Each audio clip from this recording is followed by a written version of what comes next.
Actually Mahesh foundation काय हे फक्त ऐकून माहित होतं, कधी आलो नव्हतं इथं, फर्स्ट टाइम व्हिजिट केला. पण व्हिजिट केल्यावर कळालं की महेश फाउंडेशन हे काय आहे, काय चीज आहे महेश फाउंडेशन हे आज समजलं.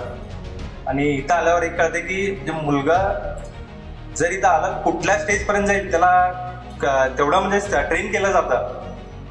आणि इथं एक म्हणजे डोनेट केलेली काही हे व्यर्थ जात नाही हे समजलं. नाही तर भरपूर जण डोनेट करतात, पण डोनेट केलेलं पण इथं काहीतरी व्हॅल्यू आहे डोनेट केलेला, हे इथं आज या फाउंडेशन मध्ये आम्हाला कळालं व्हिजिट केल्यावर. खरंच डोनेट भरपूर जण करणारे असतात, पण हे ट्रस्ट चालवणं खूप इम्पॉर्टंट आहे. जे तुमच्या टीमवर्क आहे अतिशय चांगलं आहे, ग्रेट कार्य आहे. सगळ्यांना महेश फाउंडेशन हॅट्स ऑफ.